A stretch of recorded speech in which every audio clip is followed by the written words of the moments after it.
बिस्मिल्लाहिर्रहमानिर्रहीम। Fourth year last time हमने पढ़ा था LSD, हमने मल्टीपल कंपैरिजन टेस्ट पढ़ा था। मल्टीपल कंपैरिजन टेस्ट में मैंने आपको बताया था कि हमने दो टॉपिक्स पढ़ने हैं, LSD और Duncan multiple range test. LSD हम पढ़ चुके थे, तो आज हम पढ़ेंगे Duncan multiple range test. LSD और डक्कन मल्टीपल रेंज टेस्ट ये दोनों हम कब और क्यों अप्लाई करते हैं? जब आपका H0 रिजेक्ट हो जाए।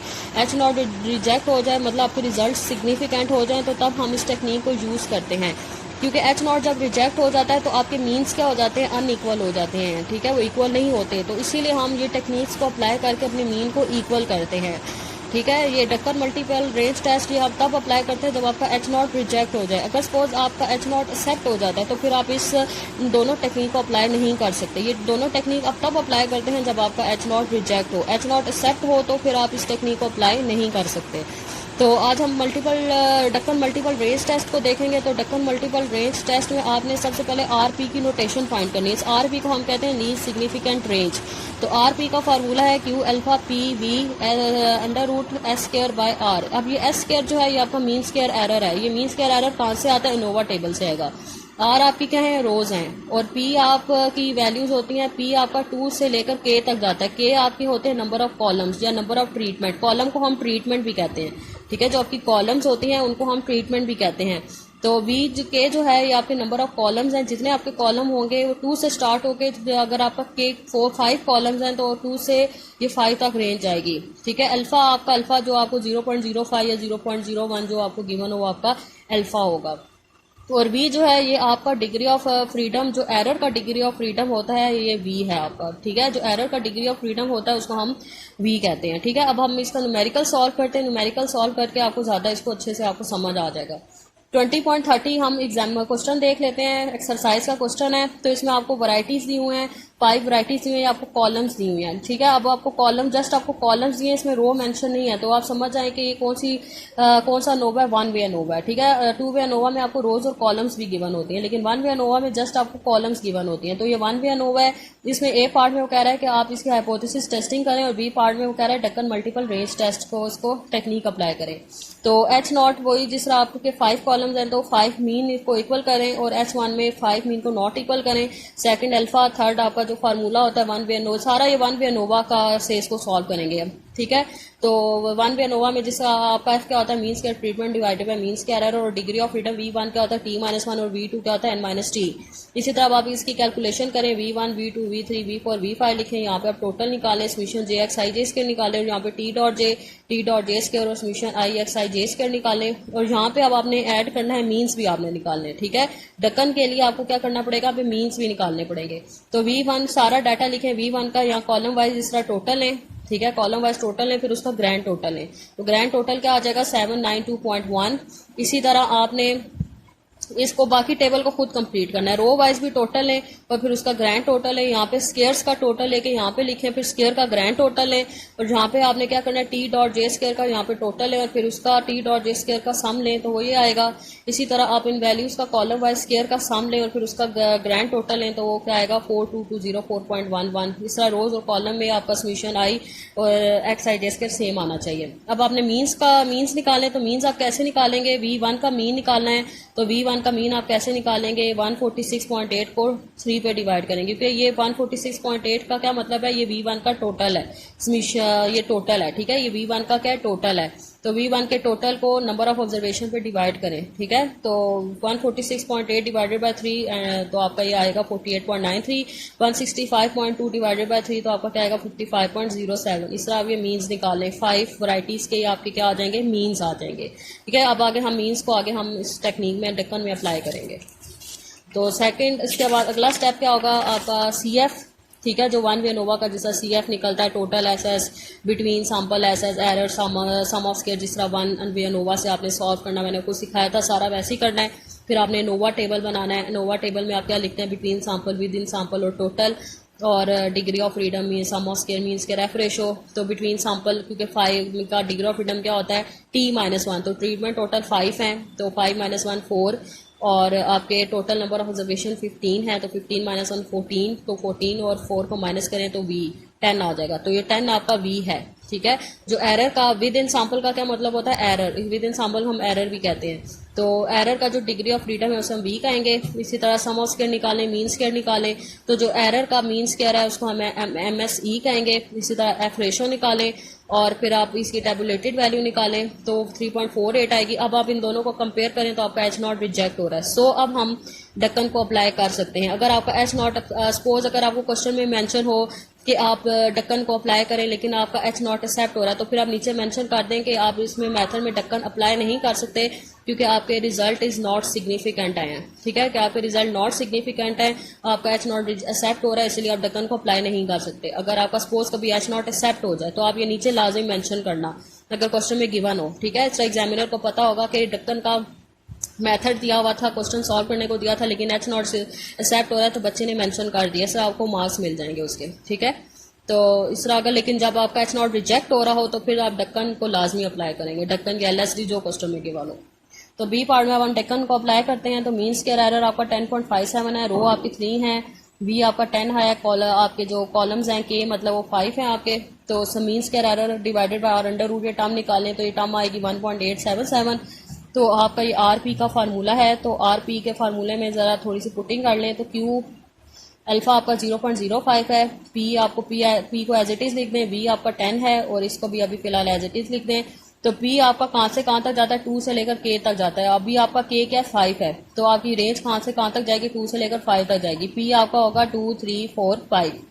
तब आप इस तरह फिर कॉलम बनाएं, P लिखें 2 3 4 5, फिर आप ये टर्म निकालें Q 0.05 P 10, ये वाली टर्म अभी आपने फाइंड करनी है, Q 0.05 P 10। तो Q 0.05 P आपका क्या है, 2 और 10। तो अब आपको ये आपके बुक के एंड पे ढक्कन का टेबल दिया होगा, ये आपको वैल्यूज वहां से मिलेंगे। ये आपके बुक के एंड पे ढक्कन मल्टीपल रेंज का टेबल होगा, वैल्यू वहां से देखनी है। ये अगर आपका अल्फा 0.05 है तो फिर आप ये टेबल यूज करेंगे, अगर आपका अल्फा 0.01 है तो फिर आप ये वाला टेबल यूज करेंगे। लेकिन अगर अभी आपका अल्फा क्या है, 0.05 है, तो आप ये वाला टेबल यूज करेंगे। तो आपका P को आपने किस में देखना है, 2 को 10 में देखना है। ठीक है, 2 को 10 में देखना है, तो 2 को इस तरह 10 में देखें तो वैल्यू क्या आएगी, 3.15। इसी तरह फिर आगे आप 3 को 10 में देखेंगे तो वैल्यू क्या आएगी, 3.30। फिर आप 4 को 10 में देखेंगे तो वैल्यू क्या आएगी, 3.37। फिर 5 को 10 में देखेंगे तो वैल्यू क्या आएगी, 3.43। इस तरह ये आपकी 4 वैल्यूज आ गई। तो आप इन 4 वैल्यूज को यहाँ पे लिख दें। 2 को 10 में देखा तो 3.15, 3 को 10 में देखा तो 3.30, 4 को 10 में देखा तो 3.37 और 5 को 10 में देखा तो 3.43। ये आपकी वैल्यूज आ गई। अब आपने फाइनली RP निकालना है, तो आप क्या करेंगे, आपने ये वाली टर्म निकाल ली है। ठीक है, अब आप इस टर्म को इससे मल्टीप्लाई करें, जो mean square divided by R आपने क्या निकाला था, 1.877। ठीक है, तो अब आप इन तमाम वैल्यूज को 1.877 से मल्टीप्लाई करते जाएं तो आपका RP आ जाएगा। ठीक है, क्योंकि आपकी ये term mean square error divided by under root 10 क्या आया था, 1.877। तो जो आपने आपकी जो वैल्यूज हैं, जो आपने टेबुलेटेड वैल्यू ढक्कन के टेबल से निकाली थी, इन तमाम वैल्यूज को आप 1.877 से मल्टीप्लाई करते जाएं। 3.15 multiply 1.877 is equal to 5.91। 3.30 multiplied by 1.877 is equal to 6.19. 3.37 multiplied by 1.877 is equal to 6.33. 3.43 multiplied by 1.877 is equal to 6.44. ठीक है, ये आपका RP आ गया। अब आप इसको क्या कहेंगे, R2 कहेंगे, क्योंकि आपका P2 है तो इसको हम क्या कहेंगे, R2। ये आपका यहाँ पे P3 है तो इसको हम क्या कहेंगे, R3। इसको हम क्या कहेंगे, R4, और इसको हम क्या कहेंगे, R5। यहाँ तक ये स्टेप हो गया। अब हम करेंगे कि आपकी जो वैरायटीज के मीन थे उनको अरेंज करके लिखना है। ठीक है, छोटी वैल्यू से लिखना स्टार्ट करना है। जो सबसे छोटी वैल्यू थी, सबसे जो छोटी वैरायटी का जो मीन था वो क्या है, 48.30। फिर V1 उससे छोटा है 48.393। फिर V5 छोटा है 5.93। ठीक है, सर छोटी वैल्यू से आपने सेंडिंग ऑर्डर में इसको लिखना है मीन्स को। तो ये इस तरह फिर क्या बन गया, V4, ये V4 बार, V1 बार, V5 बार, V2 बार और V3 बार। ठीक है, ये आपकी 5 वैरायटीज है, उनके मीन है और इनको आपने असेंडिंग ऑर्डर में अरेंज करके लिखा हुआ है। तो अब अगले स्टेप पे आपने क्या करना है, आपने इस तरह करना है V3 versus V4, V3 versus V1, V3 versus V5, V3 versus V2। ठीक है, ऐसा करके उल्टे से पीछे की तरफ जाना है। V3 versus V4, V3 versus V1, V3 versus V5, V3 versus V2 हो गया। फिर आपने 2 से स्टार्ट करना है, V2 versus V4, V2 versus V1, V2 versus V5, V2 से भी हो गया। फिर V5 versus V4, V5 versus V1, V5 से भी हो गया। फिर V1 वर्सेस V4, 1 से भी हो गया फिर ख़त्म। ठीक है, समझ आई? आपने इस तरह वर्सेस को इस तरीके से लिखना है, V3 versus V4, V3 versus V1, V3 versus V5, V3 versus V2, V3 से होगा फिर V2 से, V2 versus V4, V2 versus V1, V2 versus V5, V2 से भी हो गया V5 versus V4, V5 versus V1। ठीक है, V5 से भी होगा V1 वर्सेस V4। ये आपका कंप्लीट हो गया। अब आपने क्या करना है, V3 वर्सेस और V4 है तो उनके मीन्स को आपस में माइनस कर दिए। V3 का मीन है, V3 बार का मीन है और ये V4 का मीन है। ठीक है, V3 का मीन और V4 का मीन को माइनस करें तो आंसर क्या आएगा 11.50। इसी तरह V3 का मीन क्या है 59.80 और V1 का मीन क्या है 48.9। इन दोनों को माइनस करें तो आंसर क्या आएगा 10.87। इसी तरह आप यहाँ से V3 और V वर्सेस जिस तरह आपकी मीन्स हैं उसके अकॉर्डिंग आप इनको आपस में माइनस करके यहाँ पे वैल्यूज लिख दें। फिर अब नेक्स्ट स्टेप में आपने क्या करना है, ये आपके तो माइनस करके आपने आंसर्स लिखे हुए ये वाले। ठीक है, अब आपने यहाँ पे क्या करना है कि अब आपने इनको कंपेयर करना है RP से। तो अब आपने ग्रेटर के साइन अभी फिलहाल नहीं लगाने, तो आपने क्या करना है कि यहाँ पे जो आपके R5 से स्टार्ट करना है, R5 की वैल्यू लिखें, फिर R4 की वैल्यू लिखें, फिर R3 की वैल्यू लिखें, फिर R2 की वैल्यू लिखें। मतलब R5 से स्टार्ट करना है, R5, R4, R3, R2। 5 हो गया, फिर 4 से स्टार्ट करना है, R4, R3, R2। ठीक है, फिर आपका 3 भी हो गया, 4 भी हो गया, फिर R3, R2, 3 भी हो गया, फिर R2। ठीक है, मतलब आपने इनको कंपेयर करना है RP से। तो सबसे पहले आप R5 लिखेंगे, R5 की value R5, R4, R3, R2। 5 हो गया, फिर R4, R3, R2। ठीक है, 4 भी हो गया, फिर R3 और R2, 3 भी हो गया और फिर R2। ठीक है, ये सब आपने लिख लिया। फिर अब आपने क्या करना है, इन दोनों को आपस में कंपेयर करके ग्रेटर के साइन या लेस के साइन लगाना है। अब ये इससे बड़ा है तो यहाँ पे साइन क्या आएगा ग्रेटर। अब ये भी बड़ा है, यहाँ पे साइन क्या आएगा ग्रेटर। ये इससे बड़ा है, यहाँ पे भी साइन क्या आएगा ग्रेटर। ये इससे छोटा है तो यहाँ पे साइन क्या आएगा लेस। ये इससे बड़ा है तो साइन क्या आएगा ग्रेटर। ये इससे छोटा है तो साइन क्या आएगा लेस। ये भी इससे छोटा है तो साइन क्या आएगा लेस। ये भी इससे 3.63, 6.9, 3 से छोटा है तो साइन क्या आएगा लेस। और 3 ये भी इससे छोटा है तो साइन क्या आएगा लेस। 0.63, 5.91 से छोटा है तो साइन क्या आएगा लेस। अब आपने क्या करना है, जो लेस के साइन है उनको फॉलो करना है। तो लेस के साइन को फॉलो करना है। तो लेस के साइन कितने बन रहे हैं 1 2 3 4 5 6, ये 5 लेस के साइन बन रहे हैं। तो अभी जो आपने मीन को अरेंज करके लिखा था उसको दोबारा लिखें, जिस तरह आपने अरेंज करके लिखा था उसको दोबारा लिखें। तो अब आपने जिस तरह के आपके लेस के साइन बने उस तरीके से अब अपने लाइनें लगानी है। पहला आपका क्या बन रहा है, लेस का साइन V3 वर्सेस V2, तो V3 और V2 के नीचे लाइन लगा दे। फिर आपका क्या बन रहा है V2 वर्सेस V1, तो V2 और V1 के नीचे लाइन लगा दें। फिर अब आपका क्या बन रहा है V2 V5 बन रहा है, तो V2 V5 वो इसी में आ जाएगा। ठीक है, इसी लाइन के बीच में आ जाएगा, तो लाइन लगाने की दोबारा जरूरत नहीं है। तो फिर क्या बन रहा है आपका V5 V4, तो V5 V4 क्या बन रहा है V5 V4 आपने लाइन लगा दी। फिर अब आपका क्या बन रहा है V5 V1, तो V5 V1 भी इस लाइन में आ रहा है तो दोबारा लगाने की जरूरत नहीं है। V1 V4, तो V1 V4 भी इस लाइन के बीच में आ रहा है तो दोबारा लाइन लगाने की जरूरत नहीं है।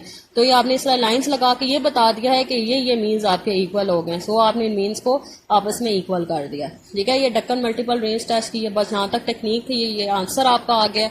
तो आपने इसको इसी तरीके से सॉल्व करना है। तो ये डक्कन मल्टीपल रेंज के 2 क्वेश्चन हैं, ये आपका होमवर्क है, आपने इसको सॉल्व करना है। तो इसके अलावा ये वैसे ही मैंने आपको लिख दिए कि 1 वे एनोवा के कितने क्वेश्चन हैं, 2 वे एनोवा के कितने हैं, मैंने सारा बता दिया है। 20.7 to 20.118 1 वे एनोवा के क्वेश्चन है, 20.19 to 20.25 2 way ANOVA without interaction के क्वेश्चन है, 20.26 to 20.27 या फिर 2 वे एनोवा विद इंटरएक्शन के क्वेश्चन हैं, और 20.29 और 20.30 डक्कन के क्वेश्चन हैं, और 20.31 आपका LSD का क्वेश्चन है। तो ये आज आपका चैप्टर कंप्लीट हो गया। तो आपने 20.7 और 20.31 ये सारा आपने क्वेश्चंस कंप्लीट करें 31 तक, और ये आपने मुझे चेक करवाना है, और ये मुझे चेक करवाएं। ठीक है, और जो मुझे पहले बच्चे चेक करवाते थे वो भी अब चेक नहीं करवाते। ठीक है, तो वो भी मुझे चेक करवाएं, और जो नहीं चेक करवाते थे वो भी काइंडली चेक करवा दें।